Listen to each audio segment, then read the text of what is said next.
Hi everyone, thank you all for watching this video, and I'm excited about your participation in our study on TNC pooling. My name is Wesley Darling, and I'm a graduate student researcher at the University of California, Berkeley. Today, I will be giving you a short presentation covering everything you need to know about the TNC pooling study and the procedure for the photography part of this study. I'll start by giving you some background information about our study, as well as a timeline of the study events and how compensation for your participation in the study will work. Then I will briefly cover why exactly we want you to take pictures, and we'll provide you with an example of the types of pictures we're looking for. Then we'll dive into the procedure for the photography part of the study before wrapping things up. So before we get started, I think it would be helpful if we're all on the same page about what we're talking about. In transportation, we use a lot of different acronyms and terms, so to make sure we're speaking the same language, I'm going to go through a few definitions, some of which you may already know. One you'll hear us talk about frequently is TNC, which is a transportation network company. Examples you may be familiar with include Uber, Lyft, and Via. When people take a TNC trip, when you use the app to order your on-demand ride, we say the person is taking either a private TNC trip or a pooled TNC trip. Private trips are those where you do not ride with any strangers other than the driver, though these can include rides shared with family members or friends. Importantly though, private TNC trips do not have any additional pickups or drop-offs. Pooled TNC trips, on the other hand, are TNC trips where additional passengers that you probably don't know are picked up and dropped off along the way because you share a similar route.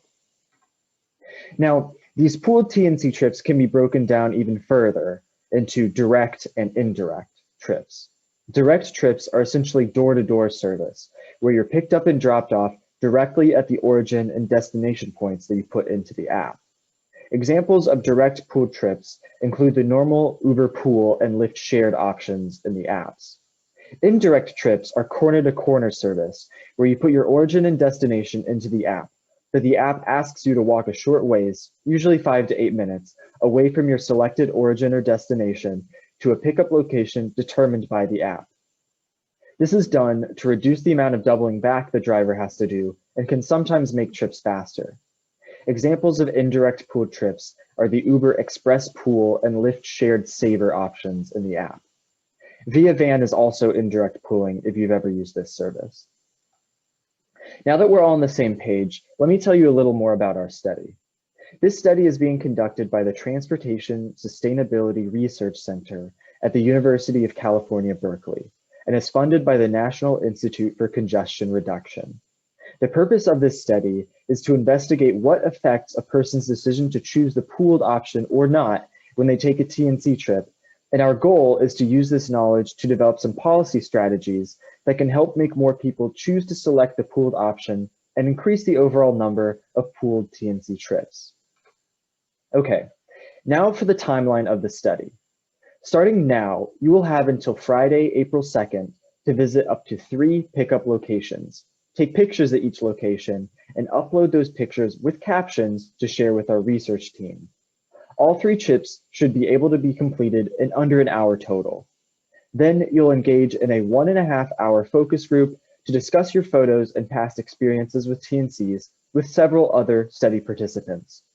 Focus groups will be held over Zoom, and we anticipate holding them sometime over the weeks of April 5th and April 12th, depending on your availability. It is also possible that if enough participants complete their photography sooner than April 2nd, that we may be able to hold some focus groups sooner too. We will confirm your focus group date and time via email. Completing the focus group wraps up the required part of our study, though we will have an optional final workshop that we will be holding with key pooling stakeholders and decision makers in late April. We will provide you more information about this final workshop during your focus groups and in the weeks to come. Now for the important part, compensation. You will have 2 opportunities to receive compensation for your participation in this study. The first opportunity is what you signed the consent form for, that is, the photography and the focus group. As you can see here, all of the required activities for the main study, including watching this video and taking the demographic travel behavior survey, should take 3.25 hours or less, depending on how long the photography takes you. You'll be emailed a $75 Amazon gift card following the conclusion of the focus group. Then, as I mentioned, we will have an optional final workshop with key stakeholders in late April, which will last about 2 hours. If you're able to participate in the workshop, you will be compensated with an additional $50 Amazon gift card. Okay, now let's get into the actual study itself. So I've mentioned photo voice and photography several times, but what is the point of all of it? Essentially, photo voice is a research methodology that was developed initially for the field of public health to allow people to share their experiences and thoughts on their own communities by taking photographs and discussing them with other community members. It's a form of what's called community-based participatory research, and it boils down to the following 3 things. First, participants take photographs documenting their communities and their own experiences. Second, participants in the study share their photographs and captions they create describing their experience with other participants and the researchers in order to identify common themes. And third, the participants share the photographs and those themes they developed with decision makers and community leaders to help lead to policy change. And you can see from the study timeline I showed how this maps directly onto our study. We're having you take photographs, then we'll discuss the photographs in focus groups, and then we'll hold a final workshop where you'll be able to share these photographs and your experiences with people that make decisions to hopefully lead to some policy changes related to pooling. You may have asked yourself, well, what kind of photos is he talking about? And what does he mean by captions? Here's a small example of some photo voice photographs I took myself with the example research question of what is grocery shopping like during COVID-19? Something I'm sure all of you can relate to. Please note, this is an unrelated example and is not the research question we want you to take photographs for.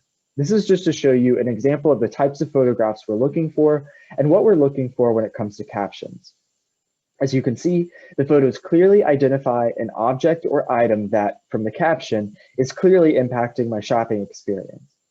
You can read in the captions how I clearly tie this object or item back to a personal emotion or experience.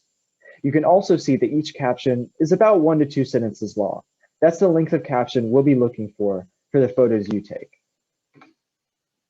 So you've seen this before on our surveys and consent forms, but the research question we are trying to gain insights on by using the photo voice methodology is, what at your pooled TNC pickup location affects your waiting experience?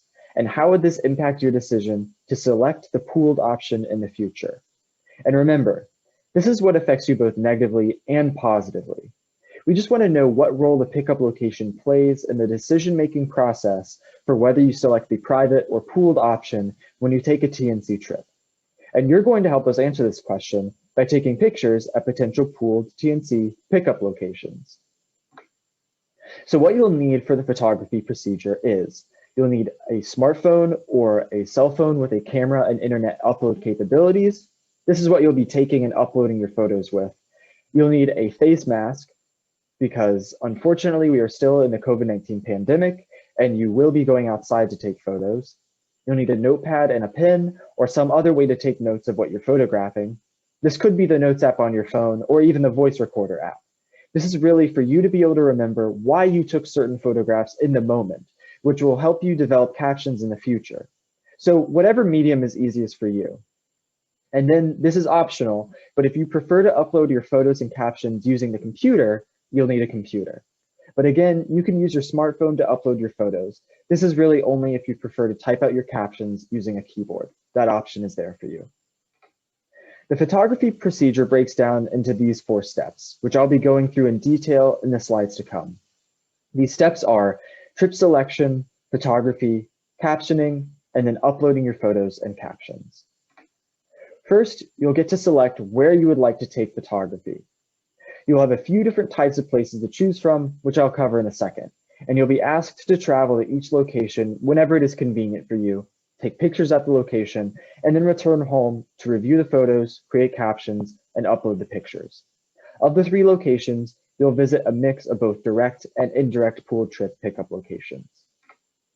The 3 types of locations are pickup spots for a utility trip, a recreational trip, and a corner-to-corner trip.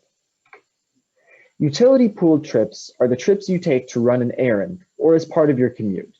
Examples of these include trips to the grocery store or a shopping center, a transit center or station, health services, social services, school, or your place of employment. We ask that you select one of these locations that you would normally travel to and take pictures at the location when you would normally be there. We want this both for your convenience and because we are curious about learning how you'd view waiting for a pooled TNC at a location that you actually visit. Recreational pooled trips are trips that you would take. Recreational pooled trips are trips that you would take to locations for leisure or recreation, such as a restaurant or a bar, the gym, a friend or relative's home, a movie theater or concert venue, or a public park or museum. Similar to the utility trip locations, we would like you to select a recreational trip location that you normally travel to and to take pictures at that location during a typical trip when it is convenient for you.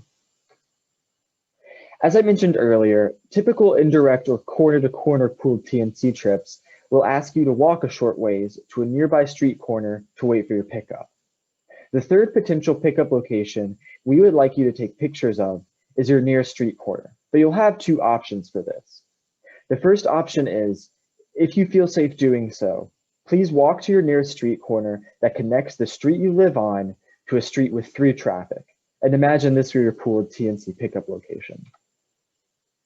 If you don't feel comfortable taking pictures at your corner, or if you live in a location where there is no corner within a 5-minute walk from your home that has access to through traffic, we have a second option for you to be able to share your corner with us. Instead of walking to the corner, you'll have the option to use Google Maps Street View to view the corner and share screenshots of the corner with us. We will also have space in the upload form for you to provide additional information about what concerns you may have with waiting for a pooled TNC in your area. Once you've selected where you would like to take pictures at for each type of trip, you will enter step 2, which is the photography part. First, you'll need to travel to each pickup location you selected. For the locations selected for the utility and recreational trip types, we ask that you travel to those locations in the manner that is most convenient to you. For the corner-to-corner trip, if you feel comfortable walking to and taking pictures at your corner, we ask that you walk to and from the corner and that you take photographs of anything that positively or negatively affects your walking experience, in addition to photography at the location. Speaking of, once you reach the location, you should find a safe place to take photographs. Your location should be near the main road, as this is where a pooled ride would pick you up, but should be in a safe location. So for example, say I select the grocery store as my utility trip location. Instead of standing in the parking lot for the grocery store, I would stand at the edge of the parking lot, where it's bordered by sidewalk that is near the main access road.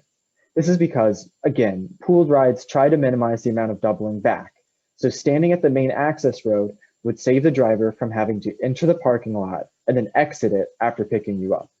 Think of it like waiting for a bus, but at an unmarked bus stop.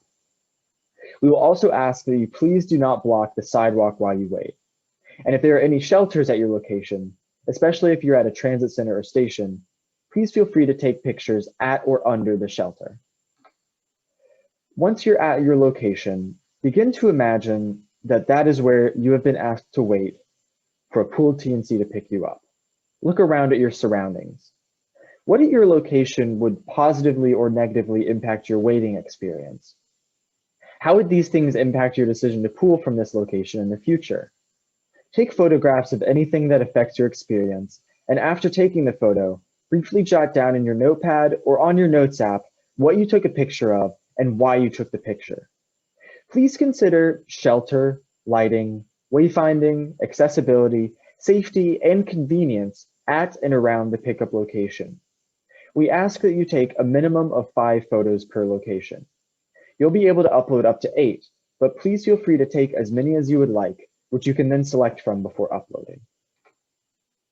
Once you have taken your photographs, please return home, following the same instructions as you did to travel to the location. So for utility and recreational trips, travel home as is most convenient.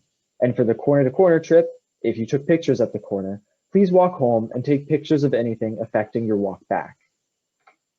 When you get home, spend a few minutes reviewing the pictures you took and the notes you made for each.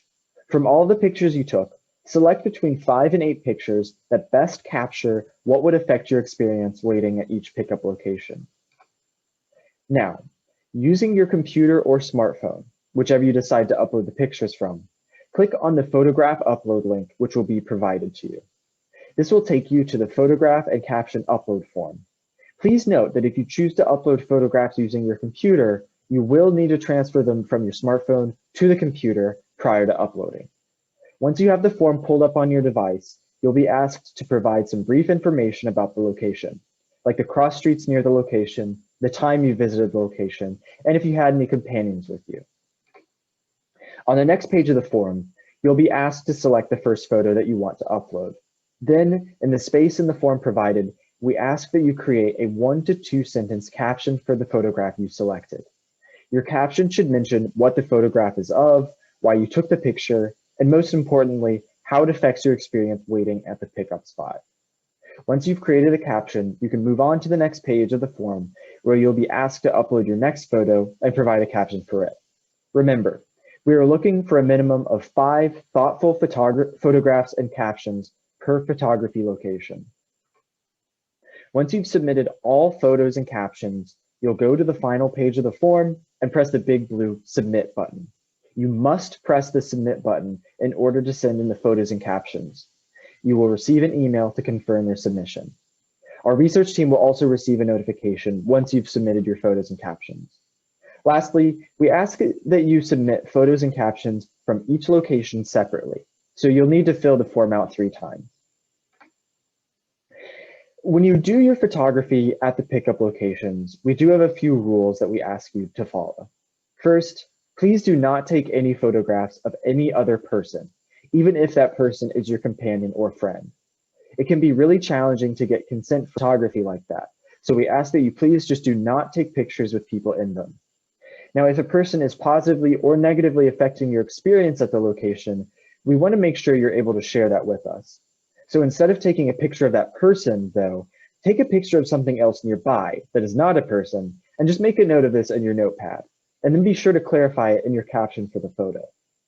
We also ask that you make sure your photos are well lit, and that whatever you're taking a picture of is in the center of the frame. We'll be sharing these photos with other participants, and we want to make sure everything is clear to everyone that views them. Because we're conducting this study during the COVID-19 pandemic, we ask that you follow all of your local COVID-19 guidelines. We're happy to provide you with additional resources to find your area's local guidelines, but generally, please wear a face mask whenever you're outside of your home, stay at least 6 feet away from all other people, and wash your hands frequently, especially when you return home from a photography location. We also ask that if you or someone you have recently been in contact with has tested positive for COVID, that you let us know and refrain from participating in the photography part of the study. Lastly, because you may walk to some of your photograph locations, we ask that you be safe when walking. So walk on sidewalks whenever available, look both ways when crossing the street, and use pedestrian crossings and signals whenever possible. And please try to stay in well-lit areas. When you are taking photographs or walking to or from a pickup location, we ask that you please do not take them while you're actually moving, that you come to a complete stop and step away from the road to keep the sidewalk clear for other pedestrians. And finally, please stay alert and aware of your surroundings at all times. That just about wraps up everything you need to know about the photography part of this study. This is just a summary of what all we've gone through. Essentially, we ask that you select 3 locations, 1 utility, 1 recreational, and 1 corner to corner. That you visit these locations when it's most convenient for you, and that you take a minimum of 5 to 8 thoughtful photographs at each location. When you return home, develop a short caption for each photo, and then upload them via the photo upload form with a separate submission per trip. And here's the contact information for the study. Please, if you have any questions whatsoever, feel free to reach out to us via email or by leaving a voicemail in our mailbox with some available times for us to return your call. We will try to answer your questions as quickly and thoroughly as possible. Thank you all for watching this video. We really appreciate your participation in this project, and we're really interested to see what types of photographs you all take. Thank you all for your time and good luck with the photography.